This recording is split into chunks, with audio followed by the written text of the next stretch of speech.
2시간 전에 마감한 트레이더가 생생하게 전하는 글로벌 마켓 리뷰 델타1입니다. 어제 한국 시장이 종합주가지수 3000포인트를 단숨에 회복한 것을 주요 언론들이 다루고 있는데 어제의 상승은 아주 큰 의미가 있습니다. 이 부분에 대해서 오늘 집중적으로 이야기할 텐데요.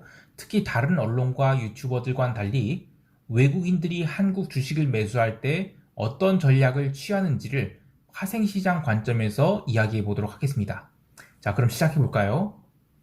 코스피 시장은 전일 마감 자체가 이 상승을 위한 인프라가 갖춰졌다라고 할 수 있어요.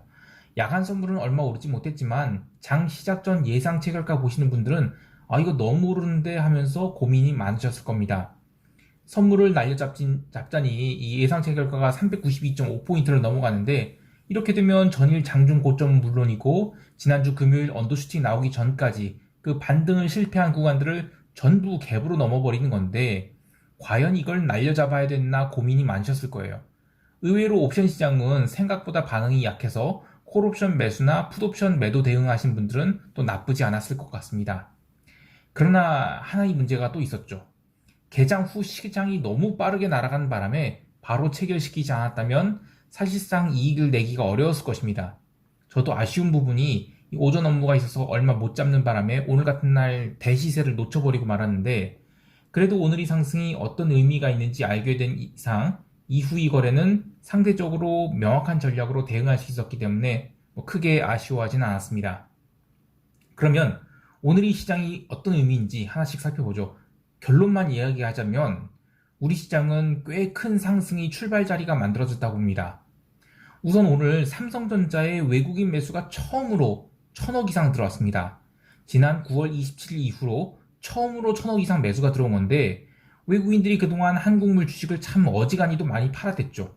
이렇게 주식을 많이 비운 상태에서 글로벌 시장이 계속 변동성을 감소시키면서 올라가게 된다면 글로벌 인덱스 내 우리 시장이 저평가 정도가 심하게 되고 그러면 인덱스 바스켓 매수 수요가 늘어나게 됩니다. 그런 차원에서의 매수가 들어오기 시작한 첫날이라고 봅니다. 또한 오늘 현선물 매수가 같이 들어왔어요. 외국인들이 현선물 동반 매수를 한다는 것이 아주 중요한 이유는 이것이 상승을 바라보고 지르는 네이키드 매수이기 때문입니다. 언론에서 혹은 유튜브에서 외국인이 주식을 대량으로 매수해서 앞으로도 시장이 올라갈 것입니다 라고 이야기한다면 그건 좀 걸러서 들어야 돼요.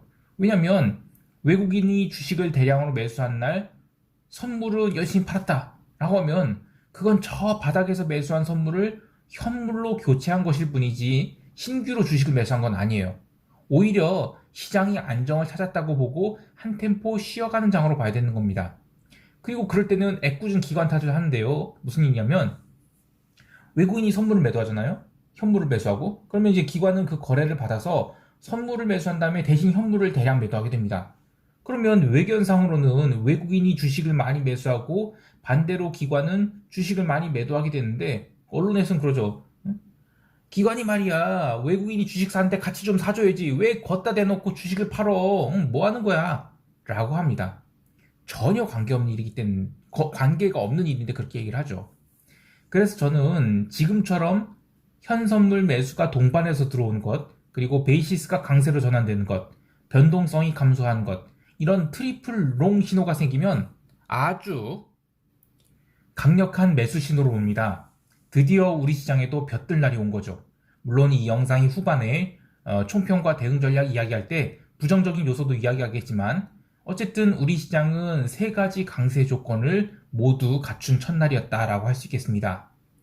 시장 이야기를 계속하면 장 초반에 베이시스 강세와 함께 차익, 비차익 매도 대량으로 차익과 비차익 매수 모두 대량으로 들어왔는데 홍콩 세션 개장 이후 홍콩 시장이 줄줄줄 흘러내리고 차이나 A50 주식도 줄줄 흘러내렸죠. A50은 거의 폭락급으로 빠르게 내렸는데 홍콩 시장은 꾸준히 점진적으로 흘러내서 이게 우리 시장에 영향을 줄까 싶었는데 외국인들이 일중 매수 한도처럼 여겨지는 이 선물 1조 원 매수를 개장 후 2시간 만에 다 질러버렸어요. 그래서 사실 상승이 좀 버겁긴 했습니다. 특히 오전에 콜옵션 외곽격들 410 같은 거는 시가 대비로도 3더블이 나오고 전일 종가로도 4더블이 나오는 등 강한 오버액션이 있었죠. 그렇게 되면 시장이 추가 상승하는 것이 일중으로는 좀 버거울 수 있습니다. 결국 오후 들어서 시장이 조금씩 흘러내리기 시작했고 오후 2시 이후에는 홍콩 세션이 장중 갭 상승분을 모조리 돌리고 전일 종가권까지 밀리자 우리 시장도 윗꼬리를 달고 말았습니다. 하지만 그래도 시장을 긍정적으로 보는 이유는 당일 진입한 선물 매수 미결제 약정 중 절반은 청산되지 않고 그대로 이월되었고 그 이월된 금액도 5천억이 넘습니다. 5천 계약이 넘어요. 그리고 지난번에 370에서 바닥 찍고 올라왔을 때는 선물 미결제 약정이 증가가 거의 없었습니다. 근데 어제 오늘에서는 의미 있는 수치의 선물 미결제 약정이 누적되었어요. 마지막으로 아까 초반에 얘기했던 삼성전자인데 삼성전자가 그동안 계속 비워져 있다가 이번에 10월 지난 10월 옵션 만기 이후에 지수가 이제 쭉 하고 거의 뭐 갭으로 이렇게 쭉쭉 오른 동안에 삼성전자에 대한 매수가 의미 있는 게 없었거든요. 그런데 오늘 아주 의미 있는 매수가 들어왔다고 보는 거예요. 그래서 이것들이 현물 바스켓을 채우는 의미에서 이 매수가 계속 들어온다 그러면 우리 시장도 점진적 상승세가 계속 이어질 것으로 봅니다. 자, 이제 유럽 세션 갈게요.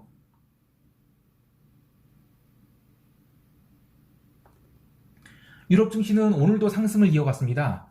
유로존 제조 PMI가 컨센서스를 소폭 하회했지만 시장은 신경 쓰지 않았고 변동성 하락 대열에 동참해서 꾸준히 올랐습니다.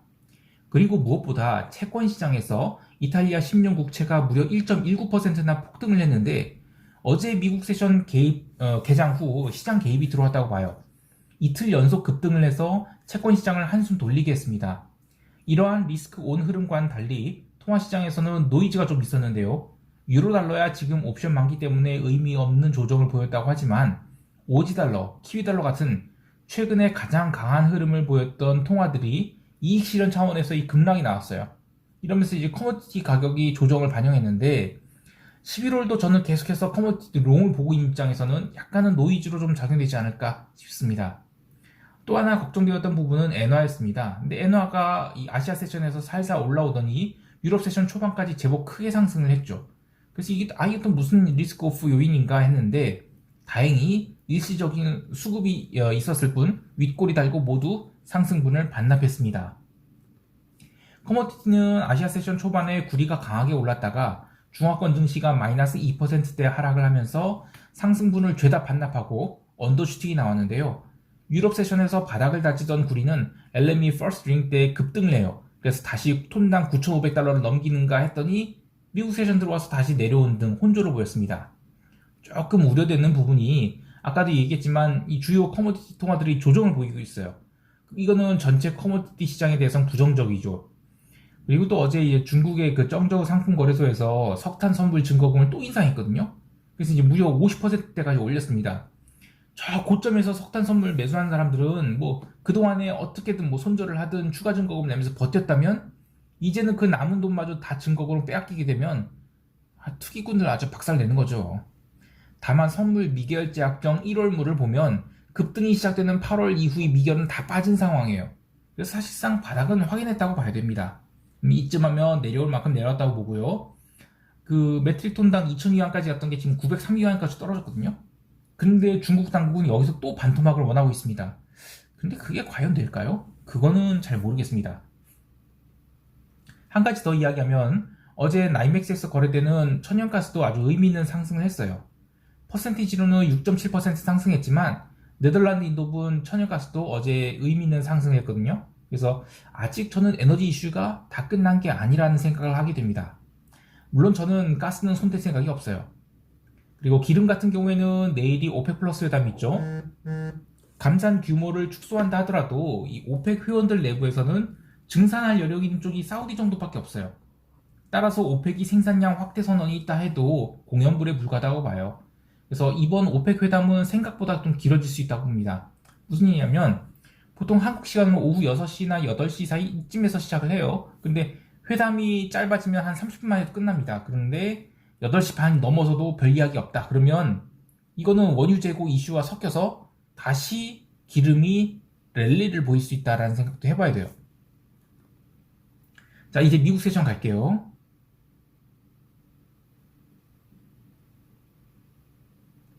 미국 증시는 어제도 올랐습니다. 장 초반 테슬라가 갭다운 4.5% 마이너스로 출발을 해서 야 이거 오늘 또 테슬라 망가지는 거 아니냐 하실 수 있는데 제가 어제 영상에서 이 테슬라 내재 변동성이 69포인트라고 했잖아요.